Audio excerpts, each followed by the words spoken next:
There's a saying, there's nothing about us without us.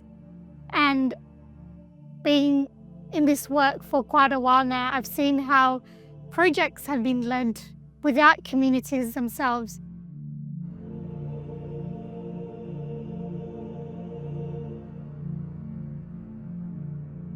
I'm living through the consequences of the policies and programs that were designed without us.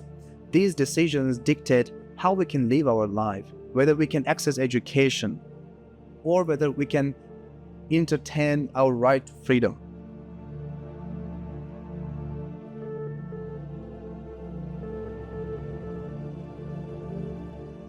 We know what works and what does not work for us. When we are given the opportunity to lead, we don't just improve outcomes, we reimagine what is possible.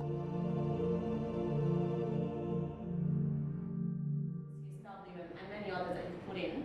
I was just thinking that, how do we make sure that, I clearly remember back in Global Refugee Forum in 2023 in December, I could see myself and a lot of other allies and stakeholders within the room in Geneva asking, so what's next? How do we systemize meaningful refugee participation? By 2024, the case was clear. We wanted to put together an independent law or a declaration on meaningful refugee participation that would look at our participation as a right, not as a privilege. We wanted to get and be able to shape the policies ourselves. And this is when the working group came together.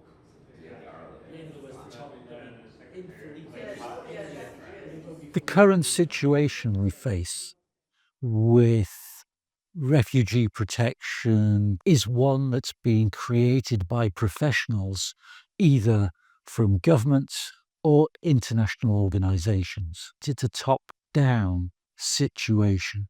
What is regularly missed is the evidence of those people with lived experience.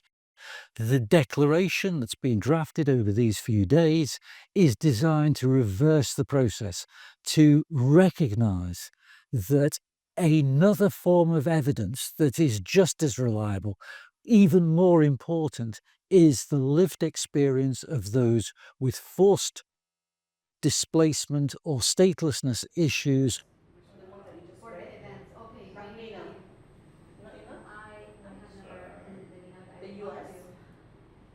We have gathered together like a first group of experts to draft a declaration on meaningful refugee participation. I think I have been engaged in this work because I've seen how refugees are not included in the policymaking and in the decisions that directly affect them. And I think our work is very important to advance refugee international law on this particular matter.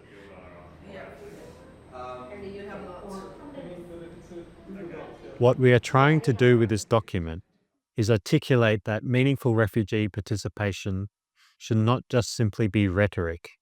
It needs to be established as a right. We need laws, not lip service.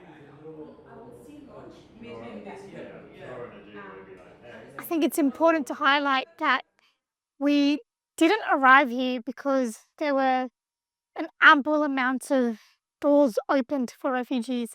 We actually had to create that ourselves and make sure that the barriers didn't hinder the work that we were doing. For us, refugee participation is absolutely important because it's no longer about consultation. It's not only about listening to stories, it's about how do we shape and narrate those stories into our policies.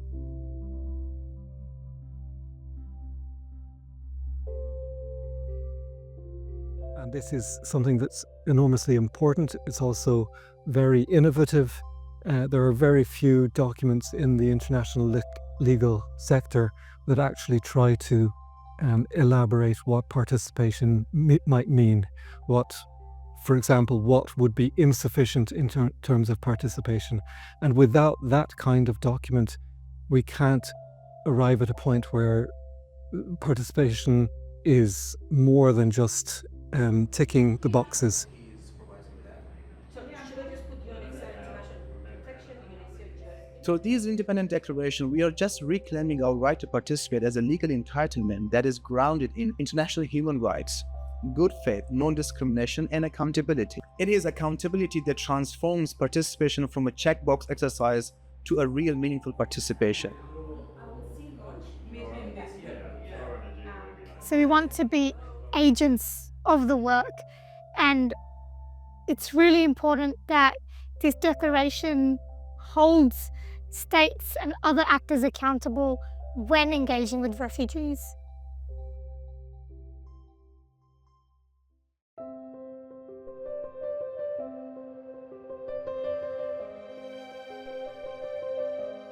This is a journey that we all must undertake. It is a journey of mutual responsibility. We hope to see meaningful refugee protection embedded in law and policy at all of these levels. And we hope that that results also in change on the ground in the way that systems work. I hope this declaration is going to be a turning point to look at what equal leadership actually means. How do we move from a participation level to a leadership level, and ensuring that when we talk about centering the voices of refugees, we are involving them from right the start. For me, a declaration on the rights of refugees and others displaced is a moral imperative for my generation. I want young refugees to grow up knowing that their voice is expected, respected, and reflected in the decisions that shape their lives. I hope governments, institutions, and movements begin building with us, not just for us. That's what we're hoping to do, and we hope that this process is co-owned by a number of different stakeholders around the world, and we all work together to achieve this kind of change.